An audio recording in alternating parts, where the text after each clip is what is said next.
Garrett Fleming stood at the entrance to the supermarket, wondering which wine to choose for his 8th wedding anniversary. In his hands, roughened from constant work, his cell phone seemed incongruously fragile. He reread the message he had sent to his boss at the auto repair shop for the 3rd time. "Taking the afternoon off, Mac. It's my 8th anniversary with Meredith." The message had been sent on impulse, but Garrett knew Mac wouldn't mind. In their small town of Briarwood, where everyone knew each other, family values still meant something. Briarwood was a typical Ohio town. A few thousand residents, a main street with shops, a couple of churches, one high school, and many strong ties between people who had lived there for generations. Beyond the town limits lay farmland, and the industry consisted of a few small businesses and the construction company Briarwood Construction, where Meredith had worked in human resources for the past 5 years. Garrett settled on a semi-dry red, the same one he and Meredith had drunk on their honeymoon. Taking the bottle, he walked over to the meat counter where he selected 2 medium-rare steaks, just the way his wife liked them. After finishing his shopping with some fresh vegetables for a salad and a caramel dessert that Meredith loved, he headed to the checkout. "A surprise for your wife?" smiled Doris, the cashier, as she placed his purchases in a bag. "8th anniversary," Garrett nodded. "Give Meredith my best wishes," said Doris. "You two are such a beautiful couple." On the way home, Garrett thought about his marriage. The last year had been difficult. Meredith often stayed late at work, and there was a certain awkwardness between them, like a thin, invisible wall. In recent months, Garrett had noticed more and more that his wife spent her evenings buried in her phone and answered his questions with monosyllables.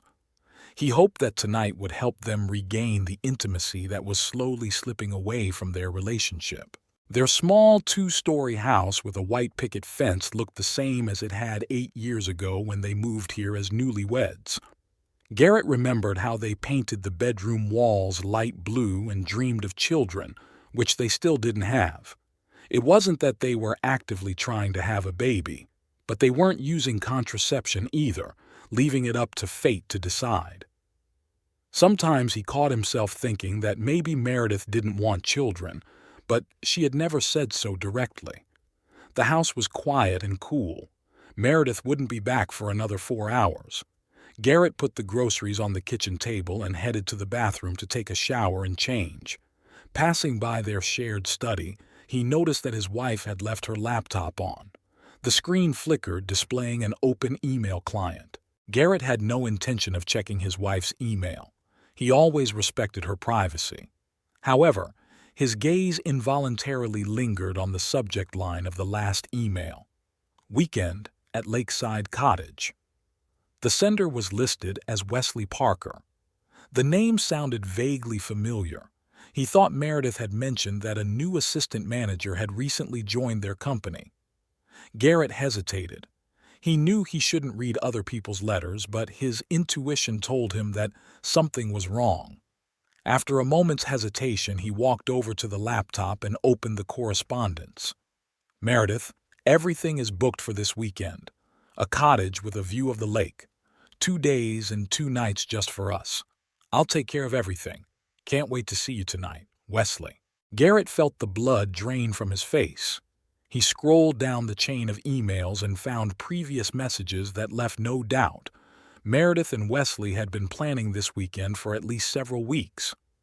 In one of the messages, Meredith wrote, "I can't wait until we can be together without having to hide. This weekend is just what we need." Garrett's hands clenched into fists. 8 years of marriage, and now he was discovering that his wife was planning a romantic weekend with another man? On their anniversary? His first impulse was to call Meredith right away and demand an explanation, but he held back. Suddenly, it dawned on him. It would be better to give her a chance to explain herself face to face. Maybe he had misunderstood the situation. Maybe there was some explanation. Mechanically, Garrett returned to the kitchen and began preparing dinner as planned. His movements were automatic, chopping vegetables, marinating meat, setting the table. He even took out the candles they usually lit on special occasions. All the while, fragments of phrases from the letters swirled in his head, mingling with memories of the last few months, Meredith's late nights at work, her aloofness, her sudden business trips on weekends. By 7 o'clock, the table was set, the steaks were ready, and the wine was open. Garrett changed into a clean shirt and jeans, nothing fancy, but he knew Meredith liked his casual style. He heard the car pull up and looked out the window. To his surprise, Meredith wasn't alone. Next to her was a tall man in an expensive suit carrying a small travel bag. Garrett felt a chill run down his spine. He took a deep breath, trying to calm down. The front door opened and he heard Meredith's laughter, relaxed and carefree, the way he hadn't heard her in a long time. "Garrett?" Meredith's voice sounded surprised. "Are you home?" He stepped out of the kitchen into the hallway. Meredith was standing next to a man in his mid-30s, dressed in a dark blue suit. His hair was neatly combed and he had a confident smile on his face. "Hi," Garrett said, trying to keep his voice steady. "I took the day off early. Today's our anniversary." Meredith froze, her face momentarily contorting with embarrassment, but she quickly regained her composure.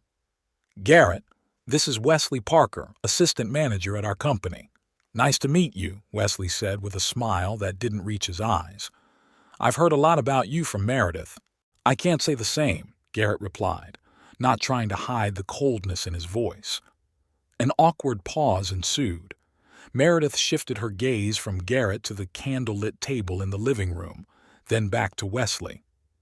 "Garrett, I need to talk to you," she finally said. "I'm listening," Garrett said, crossing his arms over his chest. "Alone," Meredith added, glancing quickly at Wesley. "It's okay," Wesley interjected. "I think we can talk openly." After all, Garrett should know. Know what? Garrett felt anger rising inside him, but he continued to maintain his outward calm. Meredith took a deep breath. "I was going to tell you tonight. Wesley and I are planning to spend the weekend together at Lakeside Cottage." "On our anniversary?" Garrett couldn't believe what he was hearing. "Listen, I know how this looks," Meredith began. But Wesley interrupted her, placing his hand on her shoulder. "Meredith and I have been seeing each other for a while," he said with the same smugness in his voice. "She wanted to find the right moment to tell you. I guess today was that moment." Garrett looked at his wife, searching her eyes for a denial of Wesley's words, but Meredith looked away. "Is it true?" he asked quietly. "Garrett, our marriage hasn't been the same for a long time." Meredith finally looked him in the eyes. "We live like neighbors, not like husband and wife. I tried to talk to you, but you were always busy with your work, your workshop in the garage." "I was working to support us," Garrett objected, "so we could afford this house, your car, last summer's vacation." "It's not about the money," Meredith shook her head. "It's that we stopped really communicating, stopped being close. And instead of dealing with our problems, you decided to find someone else?" Garrett felt anger begin to replace his shock. "Meredith deserves better," Wesley interjected. "She's a talented woman with potential that you clearly don't appreciate." Garrett took a step toward Wesley but stopped when he caught Meredith's gaze. "I was going to talk to you today," she repeated, "but I didn't expect you to be home. Wesley and I were going to stop by to pick up my things, and then I planned to come back and explain everything." "Explain what?" asked Garrett. "That you've been cheating on me. How long has this been going on?" Meredith hesitated. 3 months, she finally admitted. Garrett remembered how, 3 months ago, Meredith had started staying late at work regularly, how she had begun texting someone more frequently in the evenings, always turning her phone screen away, how the unexpected business trips on weekends had started. "You're just going to pack your things and leave? Just like that?" he asked, trying to make sense of what was happening. "Garrett, I didn't want it to turn out this way." Meredith took a step toward him. "But it did," he replied sharply. "On our anniversary." "Meredith, go pack your things," Wesley said with a hint of impatience in his voice. "I'll talk to Garrett." Meredith hesitated but then nodded and headed upstairs. As soon as she disappeared upstairs, Wesley stepped closer to Garrett. "Listen, buddy," his voice hardened. "I understand you're upset, but let's do this civilly. Meredith chose me, and you're going to have to live with that." "You're not going to tell me what to do in my house," Garrett replied quietly but firmly. Wesley smirked. "Your house? Did you know that half of it belongs to Meredith? And if she wants to, we can force you to sell it and split the money. Or maybe Meredith will just take the house for herself. I have connections in the legal world." Garrett felt his hands clench into fists involuntarily. "Are you threatening me?" "Just explaining the situation," Wesley shrugged. "Be smart. Meredith is leaving with me. If you try to make a scene now, or God forbid, raise a hand against me, I'll file assault charges. And when it comes to the divorce, that will work against you." Garrett took a deep breath, trying to maintain his composure. "What if I just file for divorce on grounds of adultery?" he asked. "You can try," Wesley smirked again, "but it's your word against ours. Besides, I know a few judges in the district court. Trust me, it'll be easier for you to accept the situation and move on." At that moment, Meredith appeared on the stairs with a suitcase. "I packed the essentials," she said. "I'll pick up the rest of my things later this week." Garrett looked from Wesley to Meredith, realizing that the woman he had lived with for 8 years was now leaving him for another man. "Meredith, is this really what you want?" he asked, looking into her eyes. For a moment he thought he saw a flicker of doubt in her gaze. "Wesley makes me feel alive," she finally said. "He understands my ambitions, my desires." "And I didn't?" Garrett asked bitterly. "You stopped even trying," Meredith replied. "When was the last time we really talked? Not about bills or home repairs, but about us, about our dreams." Garrett couldn't remember. The last few months had indeed been filled with routine, but wasn't that part of life together? "I always thought we had time," he said quietly. "That we could always talk tomorrow." "Tomorrow never came," Meredith shook her head. "And now it's too late." She picked up her suitcase and headed for the door. Wesley followed her, shooting Garrett a smug look on his way out. "She made the right choice," he said quietly. "And don't you dare cause any trouble. Remember what I said about consequences." Garrett stood in the hallway, watching Wesley take Meredith's suitcase and carry it to the car, a luxurious sedan parked behind Meredith's modest Ford. He watched as his wife, with whom he had once sworn to be together in sickness and in health, got into a stranger's car and drove away without even looking back. When the sound of the engine faded into the distance, Garrett returned to the kitchen.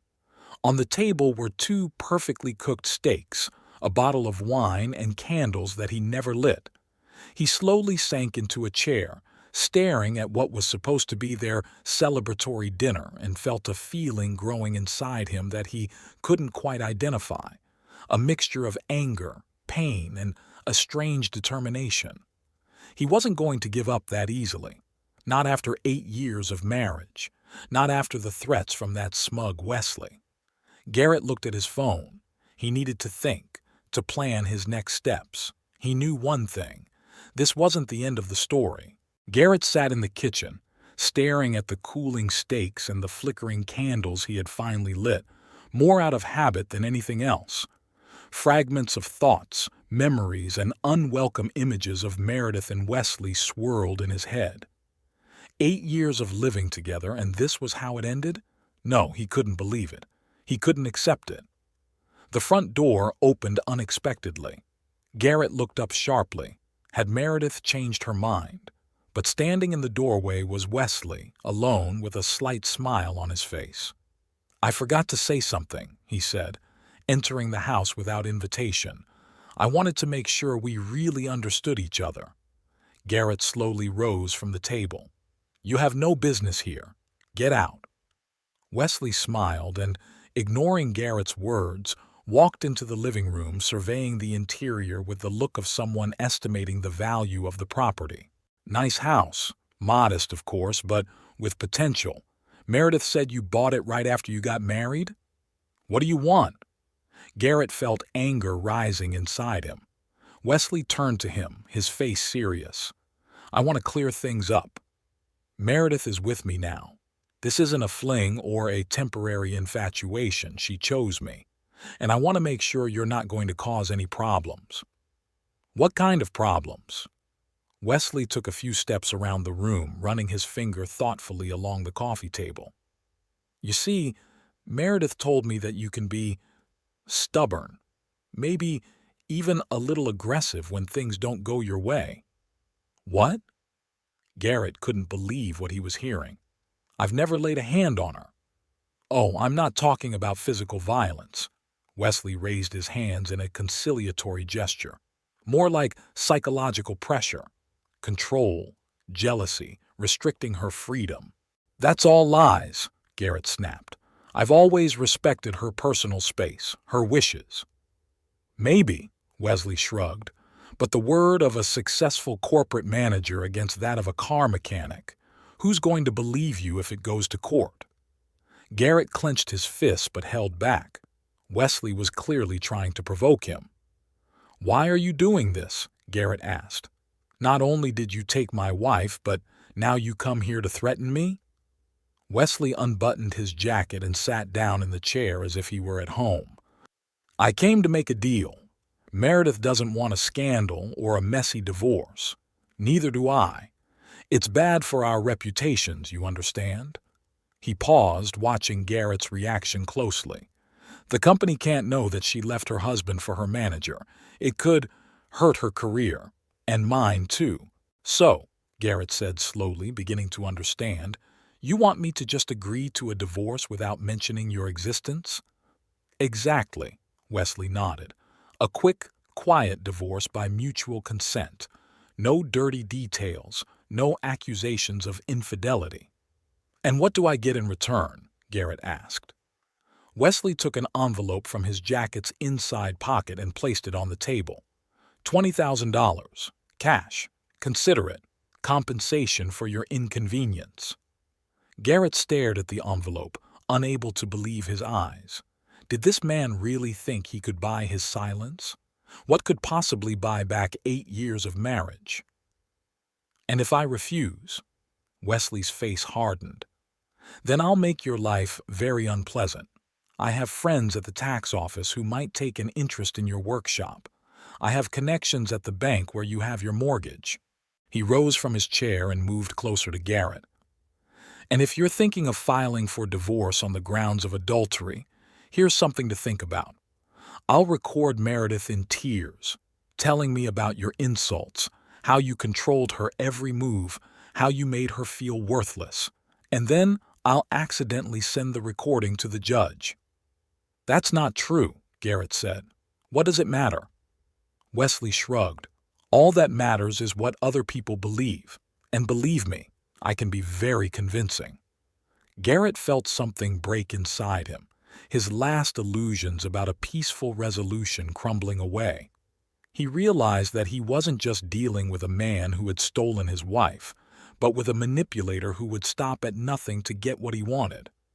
I need to think, Garrett said, retreating into the kitchen. Of course, Wesley smiled smugly. You have until tomorrow morning. Then I want to hear your decision. Garrett walked into the kitchen and leaned heavily against the counter.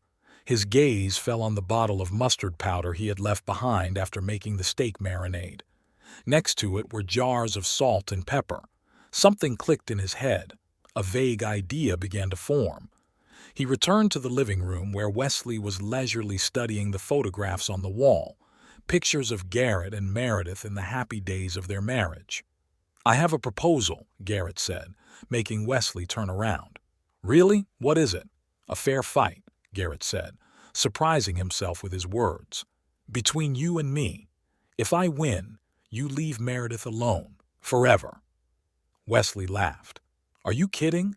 Are we living in the Middle Ages? Are you afraid? Garrett asked calmly. The smile disappeared from Wesley's face. I box 3 times a week, he said, and you spend all day tinkering with engines. Who do you think has the better chance? Then you have nothing to fear, Garrett said, keeping his eyes locked on Wesley. Or do you prefer to threaten and manipulate instead of settling things like a man? He could see that he had hurt Wesley's pride. Wesley straightened up, his shoulders square. What do you suggest? Go out back and fight? Almost, Garrett nodded. In the garage. No one will see or hear us.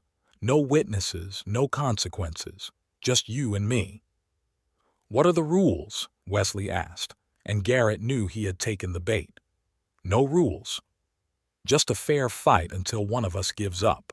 Wesley thought for a moment, then nodded. Okay, but on one condition. If I win, you sign the divorce papers on my terms and never contact Meredith again. It's a deal, Garrett said, holding out his hand. Wesley shook his hand, squeezing it harder than necessary. At that moment, the door opened and Meredith appeared in the doorway. I forgot my phone, she said, stopping in the doorway when she saw the two men standing opposite each other in tense poses. What's going on? Wesley quickly lowered his hand and stepped toward Meredith. Nothing much. Garrett and I are just discussing the terms of your divorce. Meredith glanced at Garrett, noticing his clenched fists and tense posture. Garrett? Her voice was questioning. Wesley offered me $20,000 for a quiet divorce, Garrett said, looking her straight in the eye. And when I refused, he started threatening me.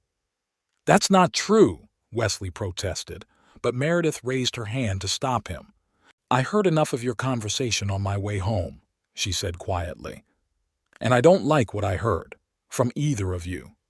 She looked at Wesley, and for the first time since they had left, Garrett noticed the doubt in her eyes.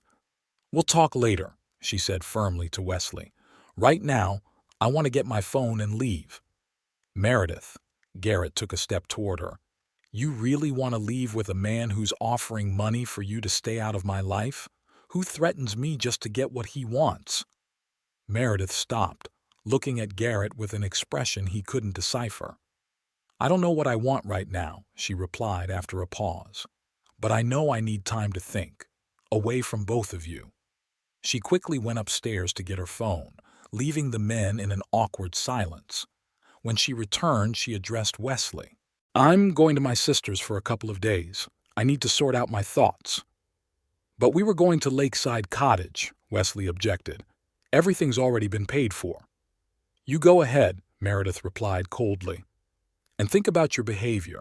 She turned to Garrett. We'll talk later, when I'm ready. With that, she left the house, leaving Garrett and Wesley standing in the living room. Wesley was the first to break the silence. This doesn't change anything, he said, trying to keep his tone confident, although Garrett noticed that he had paled slightly. She's just upset, but she chose me, and that's not going to change. Are you sure about that? Garrett asked. Because I think for the first time in a long time, she's had to think about who you really are. Wesley moved closer to Garrett. Listen to me carefully, he said quietly, but with a threat in his voice. I'm not backing down. Meredith will leave you, one way or another. And if you try to stop her, I'll make your life a living hell.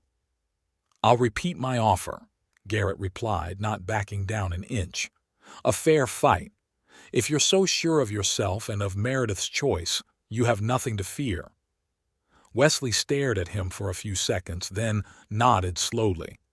Tomorrow at 7 in the evening, in your garage, no witnesses. The terms are the same, said Garrett. If I win, you leave Meredith alone. And if I win, you sign the papers and get out of her life, added Wesley. Agreed, confirmed Garrett. Wesley headed for the exit but stopped at the door. You'll regret this, he said. I'll make sure of it. With that, he left, slamming the door loudly behind him. Garrett was left alone in the empty house with a cold dinner and unfulfilled plans for the evening. He slowly sank into a chair, realizing the magnitude of what had just happened. He had just challenged a man who was clearly in better physical shape than he was, a man who had taken his wife away and threatened his well-being, but he had no choice. Wesley had shown his true colors, and now Garrett was certain. He couldn't let Meredith tie her life to a man like that, even if it meant losing her forever. He stood up and headed for the kitchen. He had less than a day to prepare for tomorrow's fight, and he intended to make the most of every minute. Opening the spice cabinet, Garrett took out the containers of salt, pepper, and mustard powder and began to think through his plan. He knew he had little chance in a fair fight, but life in a car repair shop had taught him one thing. Sometimes, to win, you need not only strength, but also wits, and he was going to use all his advantages. There was no turning back now. Tomorrow, everything would be decided. Which one of them would remain in Meredith's life, and at what cost? At exactly 7 o'clock in the evening, Garrett stood in the middle of his garage, checking that everything was ready. Over the past day, he had carefully prepared for the upcoming fight. He had thought out a strategy, prepared several small paper bags with a mixture of pepper, salt, and mustard powder, and hidden them in various places around the garage, behind tools, under a rag on the workbench, and in the pocket of his overalls hanging on a hook. He knew that in a fair fight he had little chance against Wesley, who was clearly in better physical shape. The night before, Meredith had sent a message saying she would be staying with her sister for a few more days. She needed time to sort out her feelings. She didn't mention Wesley or their upcoming fight, and Garrett wasn't sure she knew about it. He didn't say anything. It was between him and Wesley. Garrett looked around the garage, his territory, a place he knew every inch of. The old Chevrolet was covered with a tarp in the corner. The tools were neatly arranged on the workbench, and the floor was swept clean. He didn't want any unnecessary obstacles during the fight. There was a first aid kit on a small table just in case. The sound of a car pulling up made him flinch. A minute later, Wesley appeared in the garage doorway, no longer in his business suit, but in sweatpants and a tight-fitting t-shirt that emphasized his athletic build. To Garrett's surprise, Meredith was with him. "What's she doing here?" Garrett asked, looking at his wife. "I told her about our agreement," Wesley replied with a smug smile. "I thought it would be fair for her to see me win this fight." Meredith stood silently, her face a mixture of anxiety, embarrassment, and some strange anticipation. She was pale and nervously twisting the sleeve of her sweater. "Meredith, you don't have to watch this," Garrett said, trying to catch her eye. "No, I'll stay," she replied quietly. "I want to see how it ends." Wesley took off his watch and placed it on a box near the entrance, then removed his shoes and stood barefoot. "Same rules?" he asked, warming up his shoulders. "No restrictions. We fight until one of us gives up?" Garrett nodded, taking a few steps in a circle to warm up. He noticed Meredith move toward the wall where several chairs stood. She sat down on one of them, clasping her hands on her knees. "Let's get started," Garrett said. "Let's not waste any time." Wesley didn't waste any time. He immediately went on the offensive, moving with a speed unexpected for his build. Garrett blocked the first punch, but the second, a right hook, hit its target, and Garrett felt a sharp pain in his jaw. He took a step back, trying to regain his balance. "First blood's on me," Wesley grinned, noticing Garrett touch his broken lip. Garrett didn't respond. He focused on dodging the next series of blows Wesley delivered. Most of them missed their target, but a few landed on his shoulder and side, causing a dull ache. Out of the corner of his eye, Garrett saw Meredith. She didn't say a word, but her tense posture and clenched fists showed that she cared about what was happening. Wesley continued to attack, methodically pushing Garrett back toward the garage wall. It was dangerous. Once trapped, Garrett would lose any advantage he had. He took a sharp step to the side, then dove under Wesley's arm and found himself behind him. Taking advantage of his opponent's momentary confusion, Garrett landed 2 quick blows, one to the side and one to the back.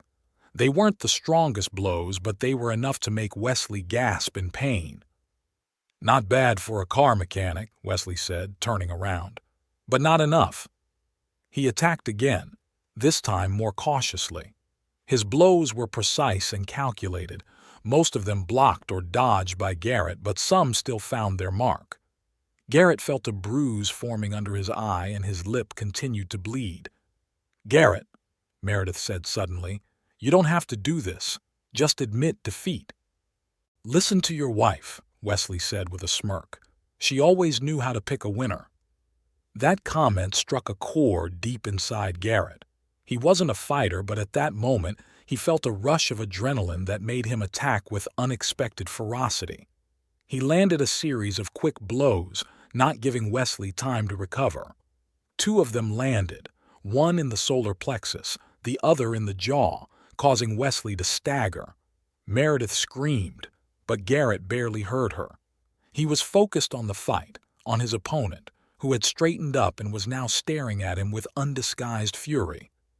"So you want to play rough?" Wesley growled. "We can do that." He lunged forward, kicking Garrett in the knee. The pain was instant and sharp, and Garrett felt his leg buckle beneath him. He barely managed to dodge the next blow, which was aimed at his face. "Wesley, stop!" Meredith shouted, jumping up from her chair. "You're going to hurt him." "That's the point," Wesley replied, without turning around. "He needs to know his place." Garrett backed away, limping. He knew that his plan involving the spices was his only chance. Wesley was superior to him in both strength and technique, and with every passing minute, Garrett felt his own strength ebbing away. He backed away toward the workbench, where one of the packets was hidden under a rag. Wesley followed him, clearly sensing victory was close. "You know what I'm going to do when I win? I'll take not only your wife but this house too, everything you have. I want you to be left with nothing." Garrett felt his hand touch the rag on the workbench. The packet was there. He clenched it in his palm, preparing for the decisive moment. "You never had a chance," Wesley continued, taking another step forward. "She was always too good for someone like you, a simple mechanic who thinks he can keep a woman like Meredith." With that, he swung for the blow that would end the fight. But at that moment, Garrett lunged forward, tearing open the bag and spilling its contents, a mixture of pepper, salt, and mustard powder, straight into Wesley's face. The effect was immediate. Wesley recoiled, clutching his eyes and letting out a cry of pain. He began rubbing his face, which only made matters worse. The burning mixture got deeper, causing even more irritation. What did you do?" he shouted, blindly waving his arms in an attempt to reach Garrett. Garrett seized the moment and delivered a precise blow to Wesley's solar plexus, causing him to double over in pain and gasp for air. Then a second blow to the jaw sent his opponent reeling several steps backward. Wesley fell to his knees, still blinded and gasping for breath. "Garrett, what have you done?" Meredith exclaimed, rushing to Wesley. "That's not fair." "Is threatening a man, blackmailing him, trying to buy his silence fair?" Garrett asked, looking at his wife. "You wanted to see which one of us would win? Here's your answer." Meredith helped Wesley to his feet.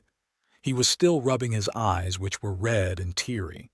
"It's just spices," Garrett said, seeing the fear in Meredith's eyes. "Just rinse your eyes with cold water and it'll be fine." "You're a damn cheat," Wesley croaked through his tears and coughs. "That doesn't count as a win." "We agreed to a no-holds-barred fight," Garrett replied. "I used what I had, just like you did when you threatened to ruin my life." Meredith led Wesley to the sink in the corner of the garage and began rinsing his eyes. Garrett watched them, feeling a strange mixture of emotions: satisfaction at his victory, bitterness that Meredith had rushed to Wesley's aid, and a new sense of liberation. When Wesley had recovered a little, he turned to Garrett, still squinting from the irritation in his eyes. "This isn't over," he said quietly but threateningly. "You'll regret this." "We have a deal," Garrett reminded him. "I won. You leave Meredith alone." Wesley laughed, but it was a laugh full of malice. "You really think I'm going to stick to a deal with a crook?" "Wesley," Meredith intervened, I think we'd better go. You need to see a doctor." "I'm fine," he snapped, pushing her away. "And I'm not going anywhere until I deal with this." "Enough," Meredith said firmly for the first time that evening. "We're leaving. Now." Something in her tone made Wesley fall silent. He shot Garrett another angry look, but allowed Meredith to lead him out of the garage. Garrett was left alone. He sank into a chair, feeling the adrenaline gradually leave his body, giving way to the pain from the blows he had received. His knee throbbed, his lip was split, and a bruise was forming under his eye. But despite this, he felt a strange satisfaction. A few minutes later, the garage door opened and Meredith walked in. She was alone. "I sent Wesley home," she said, stopping a few steps away from Garrett. "I told him I'd call him a taxi." Garrett nodded, not knowing what to say. He hadn't expected her to come back. "Why did you do that?" Meredith asked after a pause. "That fight, those spices, why?" Garrett looked at her, trying to find the right words. "Because I knew I couldn't beat him fair," he finally said. "He's stronger than me, more experienced, but I couldn't just let you go with him, knowing who he really is." "Who is he really?" Meredith asked quietly. "The man who tried to buy my silence, who threatened to destroy my life if I didn't give in, who talked about you like you were a trophy he'd won." Meredith was silent, thinking about his words. Then she came closer and sat down on the edge of the workbench. "You know, when I saw you throw those spices in his face, my first reaction was anger," she said. "I thought, how could you do something so dishonest?" She paused, looking at her hands.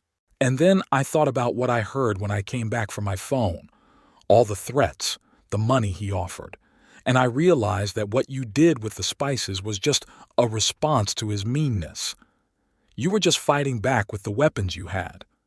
Garrett looked at her, unable to believe his ears. He had expected reproaches, accusations, but not this understanding. "Meredith," he began, but she raised her hand to stop him. "I'm not saying I'm coming back to you," she said firmly. "Our marriage wasn't destroyed today or yesterday. We're both to blame for this. Me for my silence and for walking away. You for being so absorbed in your work and taking me for granted." She stood up and walked over to Garrett, gently touching his broken lip. "But I'm grateful to you for showing me who Wesley really is, for fighting for me, even when you knew you might lose." "What now?" Garrett asked, feeling her touch stir emotions he hadn't felt in a long time. "I don't know," Meredith replied honestly. "I need time to figure things out, to figure out what I really want." She walked to the door and turned around. "I'm staying with my sister for a few more days. Then we'll talk. Really talk? About us, about what went wrong, and about whether we have a future."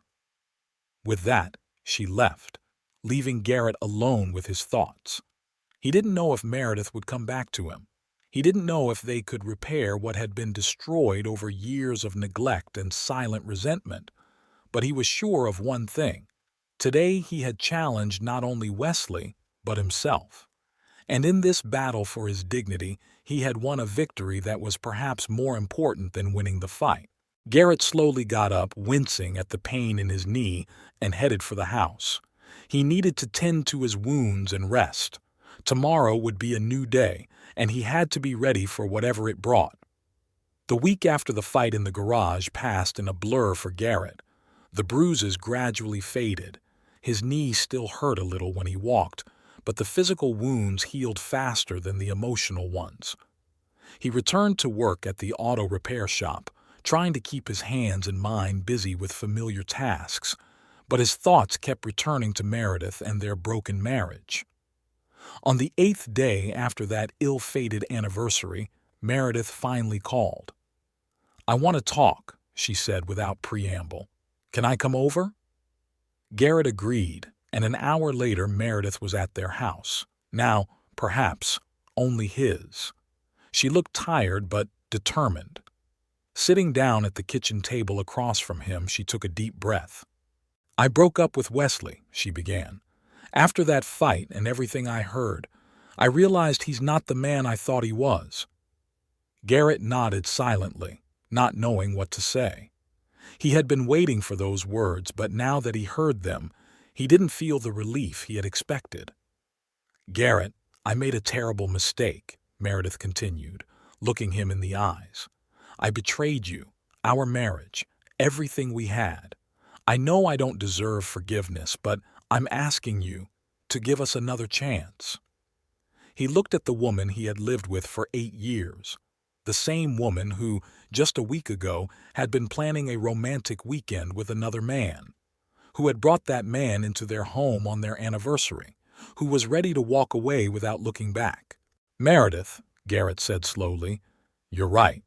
Our marriage wasn't destroyed the day you brought Wesley home. It happened gradually, over years. We're both to blame, me for not paying attention, you for not communicating. But cheating, that's a line I can't cross."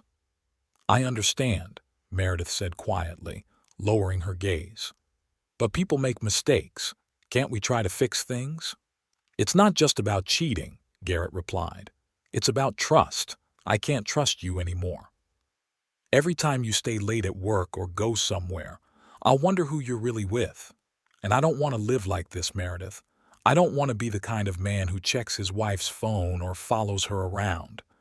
Meredith was silent, and Garrett could see tears welling up in her eyes. "I think we should get a divorce," he said finally. "It'll be better for both of us." "Are you sure?" she asked, her voice filled with hope that he would change his mind. "Yes," Garrett replied firmly. "I've already spoken to a lawyer. He'll prepare all the necessary documents. I won't file for adultery if you don't contest the divorce. We can sell the house and split the money, or you can buy out my share, whatever you want." Meredith wiped her tears with the back of her hand. "You've made up your mind," she said. It wasn't a question, but a statement of fact. "Yes," Garrett nodded. "I think it's for the best." They sat in silence for several minutes, each lost in their own thoughts. Finally, Meredith stood up. "I'll pack the rest of my things over the weekend, if you don't mind," she said. "And I agree to your terms for the divorce." When the door closed behind Meredith, Garrett felt a strange emptiness inside. He had made the decision he believed was right, but that didn't make it any less painful. 8 years of living together, plans, dreams, all of that was now in the past. The next day, Garrett met with a lawyer who helped him draft the divorce papers. As he signed the papers, he felt like he was turning an important page in his life. It was both the end and the beginning of something new.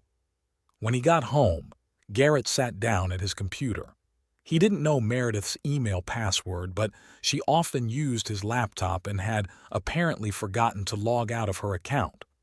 In her email, he found all of her correspondence with Wesley, messages that left no doubt about the nature of their relationship, including how Wesley spoke about Garrett and their plans to keep their affair a secret from company management. Garrett hesitated.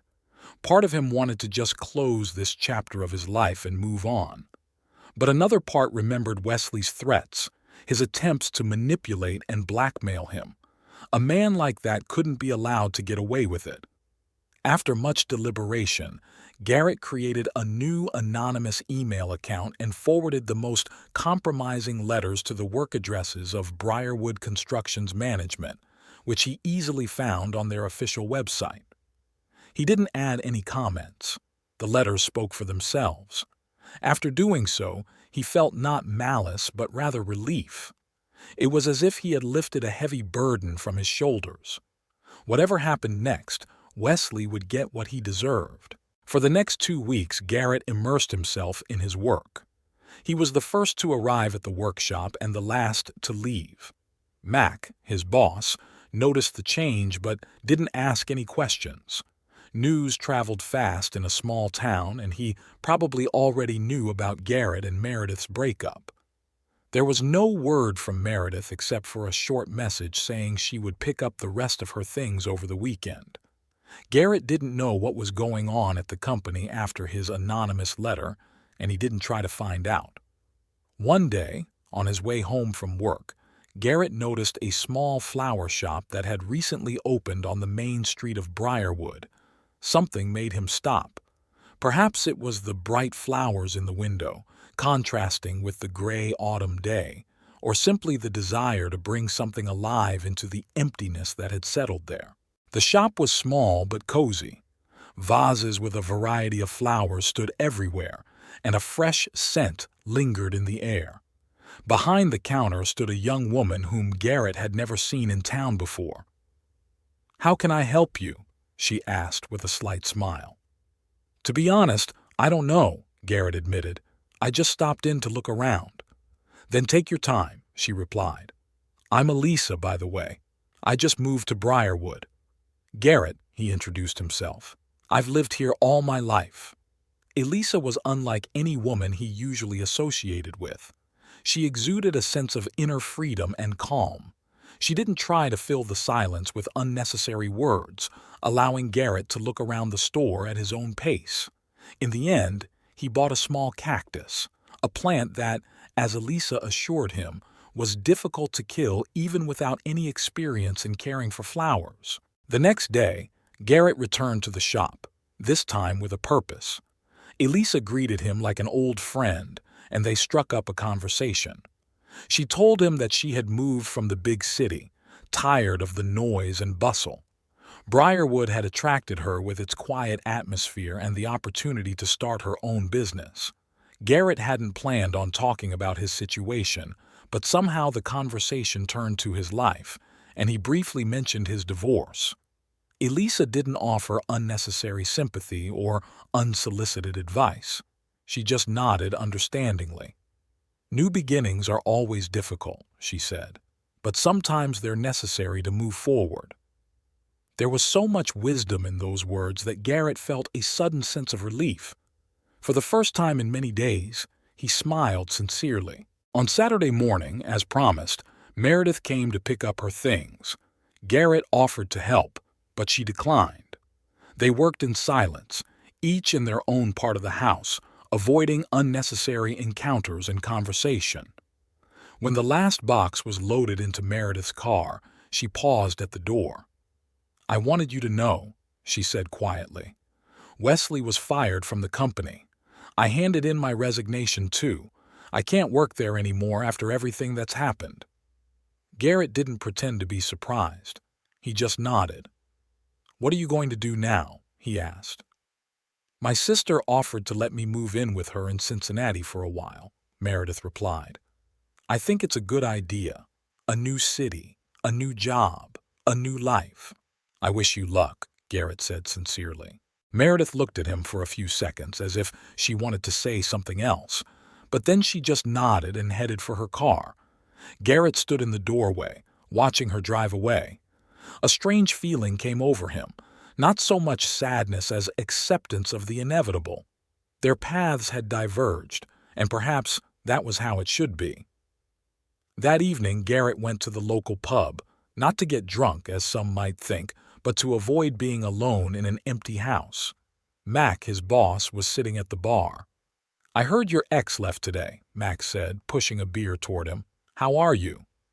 "Fine," Garrett replied, surprised to realize that it was true. "I think it's better for both of us." "You know what my father used to say?" Mac smiled. "Sometimes you have to let go to move on." Wise old man. Garrett nodded, raising his bottle.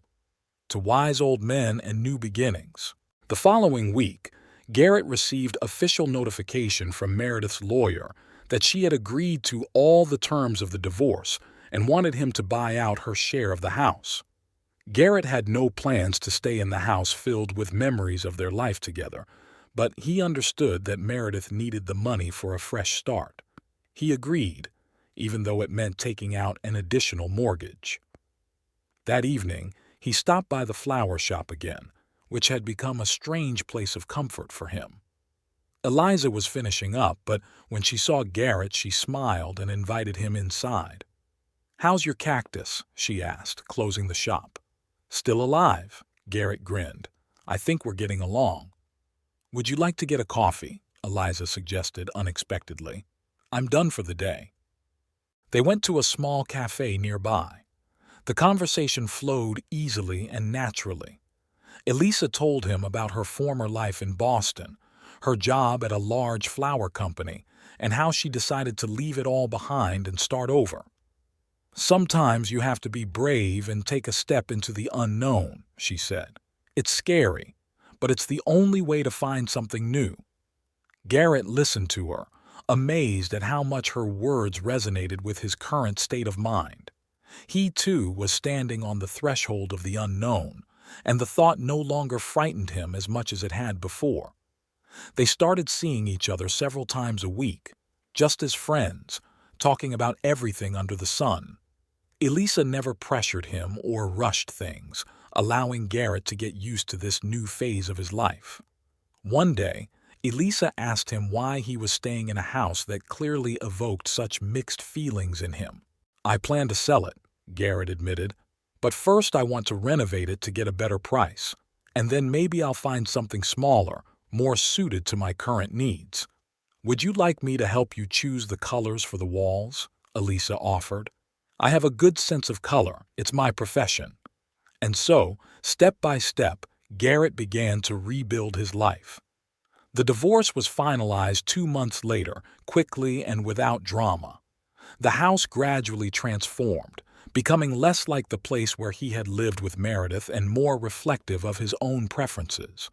One evening, while working on painting the living room walls with Eliza, Garrett realized that for the first time in a long time, he felt truly at peace.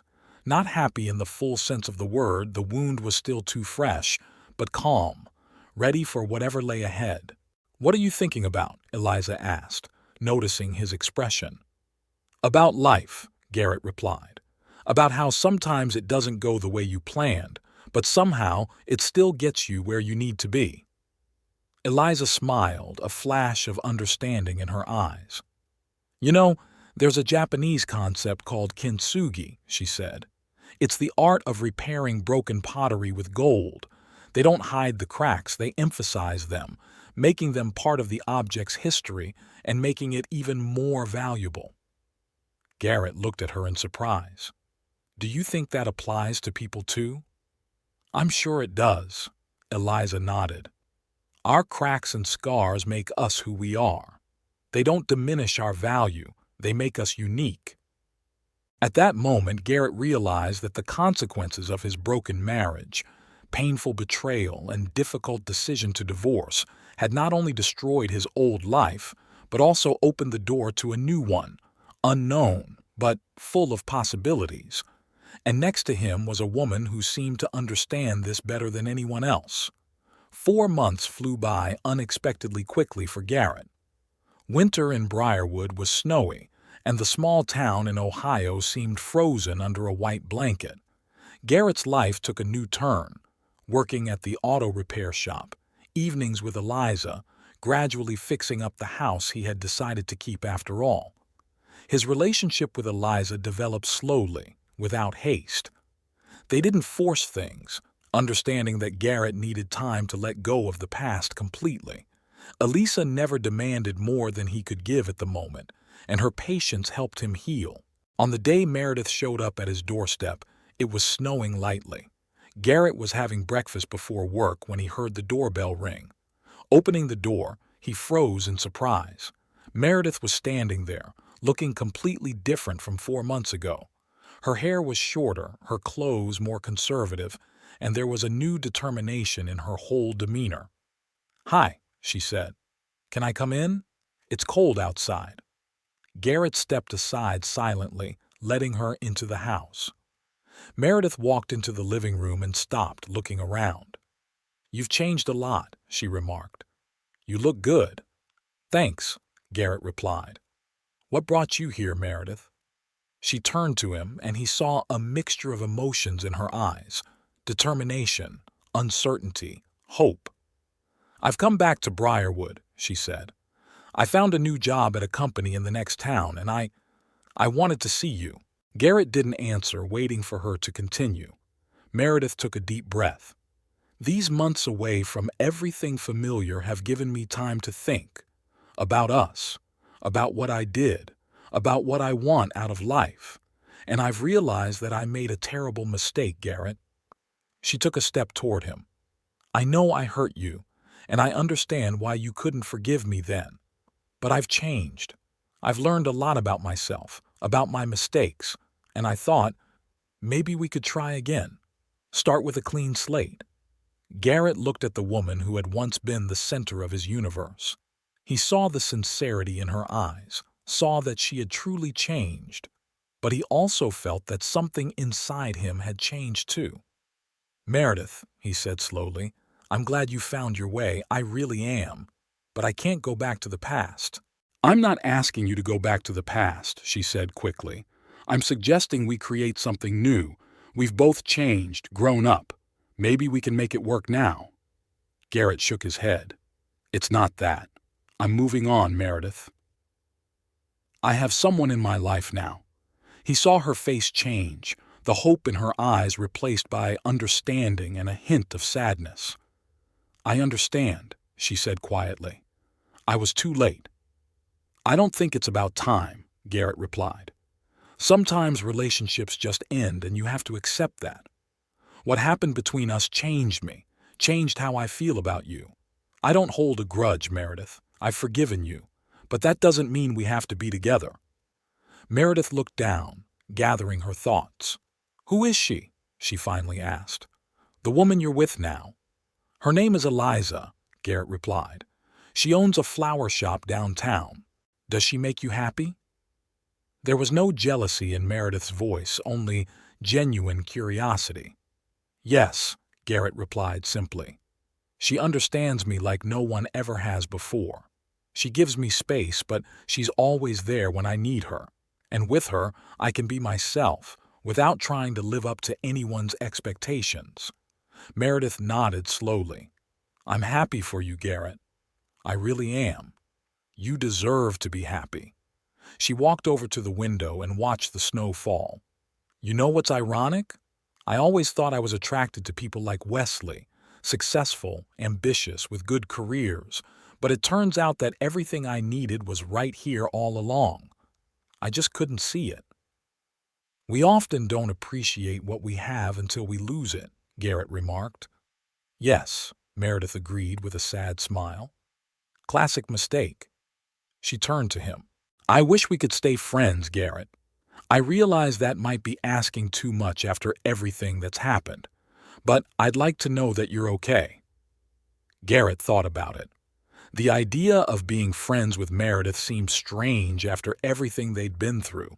But then again, they had spent 8 years together. It was a significant part of his life that couldn't just be erased. I'm not sure we can be friends in the true sense of the word, he replied honestly. There's too much history between us, but I don't mind checking in on you from time to time. Meredith nodded, accepting his terms. I understand, and thank you for that. She glanced at her watch. I have to go. I don't want to be late for my first week at a new job. They walked out onto the porch together. The snow continued to fall, covering the world in a white blanket as if offering a clean slate for new beginnings. Good luck, Meredith, Garrett said, and the words were sincere. You too, Garrett, she replied. Take care. He watched her walk to her car, get behind the wheel and drive away, no longer out of his life, but simply going about her business. A strange feeling came over him, not sadness or regret, but a calm acceptance that everything was going its own way. That evening, Garrett told Eliza about Meredith's visit. They sat in his living room drinking tea, snow continuing to fall outside, creating a feeling of coziness and isolation from the outside world. Did she want to come back to you? Eliza asked without a hint of jealousy or concern. Yes, Garrett nodded. She said she'd changed, that she understood her mistakes. And how do you feel about that? Eliza looked at him intently, but there was no pressure in her gaze, only sincere interest and concern. Garrett thought about it. It was a good question, one he hadn't asked himself yet. I'm glad she found her way, he replied finally. I'm glad she realized her mistakes and is moving on, but I don't feel any desire to go back to the way things were. That's part of my past, and I want to look to the future." Eliza smiled, and there was a gentle wisdom in her smile that Garrett valued so much in her. "You know, I had a professor in horticulture college who always said, 'You can't grow a new flower if you keep digging up the seeds to see if they're growing.'" Garrett laughed. "You always find the right metaphor from the world of plants." "Professional deformation," Eliza shrugged with a smile. "But there's truth in that, isn't there? Sometimes you just have to let things grow in their own way without constantly interfering." Garrett nodded, knowing she was right. All this time, he had been moving forward, building a new life step by step. And now that Meredith had reappeared, he realized how far he had come. "Do you ever think about your ex?" he asked, surprising himself. Elisa wasn't surprised by the question. "Sometimes," she replied honestly. "We were together for 4 years after all. It was part of my life, part of what shaped me. But I don't regret that we broke up. It was a necessary step for both of us." "Are you still friends?" Garrett asked. "No," Eliza shook her head. "We're too different with different goals. But I wish him all the best wherever he is." Garrett nodded understandingly. He heard an echo of his own thoughts about Meredith in her words. "You know what I realized today?" he said after a pause. "That I've truly forgiven her. Not for her, but for myself. And it's liberating." Eliza took his hand. "Forgiveness is a gift we give first and foremost to ourselves," she said. "It doesn't mean we forget or condone what happened. It just allows us to move on without carrying the burden of resentment and anger." "When did you get so wise?" Garrett asked jokingly. "I've just made a lot of mistakes," Eliza smiled, "and learned a lot from them." They sat for a while in cozy silence, watching the snowflakes dance outside the window. Then Elisa asked, "What do you think about going to Cleveland this weekend? There's a rare plant exhibition there that I'd like to see for the store. We could also visit the art museum and just spend some time together outside of Briarwood." Garrett looked at her, feeling warmth spread through him. It was so simple and so right, making plans together, thinking about the future without dwelling on the past. "Sounds great," he replied. "I was just thinking about taking my car out for a long drive to see how it runs after the last repair." Elisa laughed. "Only you could turn a romantic trip into a test drive." "Professional habit," Garrett replied, using her own words. At that moment there was a knock at the door. Garrett opened it and saw his neighbor, Mrs. Patterson, an elderly woman who lived across the street. "Sorry to bother you, Garrett," she said, "but my old radiator is acting up again. Could you take a look?" "Sure," Garrett nodded. "I'll grab my tools and be right over." When he returned to the living room for his toolbox, Elisa was already putting on her coat. "I'll go with you," she said. "I've been meaning to get to know Mrs. Patterson better." She had stopped by the store a couple of times and talked about her garden. They walked out together into the snowfall, crossed the street, and entered Mrs. Patterson's cozy home. While Garrett examined the radiator, Elisa and the elderly woman chatted animatedly about plants, recipes, and local news. As he worked on the radiator, Garrett stole glances at Elisa. She fit so naturally into his life, his circle of friends, his hometown. It was as if she had always been there, always been a part of his world. And in that moment he realized that despite all the difficulties and pain of the past few months, he was truly happy. The radiator wasn't that difficult to fix. It just needed a new valve. When the work was done, Mrs. Patterson insisted that they stay for tea and her famous apple pie. Sitting at the table in Mrs. Patterson's cozy kitchen, they listened to stories about Briarwood 50 years ago, about how the town had changed, about the people who had lived there before them. There was something comforting in these stories, the realization that life goes on, that people come and go, fall in love and break up, rejoice and suffer, but the town remains, and there is always room for new stories. When they finally said goodbye to Mrs. Patterson and stepped outside, the snow had stopped falling. The air was clean and fresh, and the stars shone brightly in the dark sky. "It's beautiful," said Eliza, looking up. "Yes," agreed Garrett, but he wasn't looking at the sky, he was looking at her. Eliza noticed his gaze and smiled. "What are you thinking about?" she asked. "About how strange life is," Garrett replied. "6 months ago, I thought I knew what my future would be. Now everything has changed and it's good." Eliza took his hand. "Life rarely goes according to plan," she said, "but sometimes it takes us exactly where we need to be." They walked slowly down the snow-covered street to Garrett's house, holding hands. Ahead of them lay a weekend in Cleveland, new opportunities for Elisa's flower shop, and the everyday joys and concerns of life in a small town. Nothing grand, nothing epic, just ordinary life with all its ups and downs.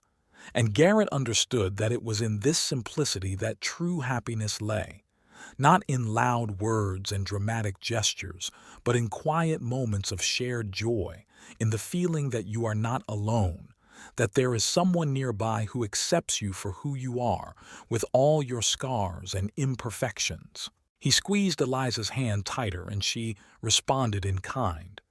There was more understanding and closeness in that simple gesture than in many words they could have said to each other.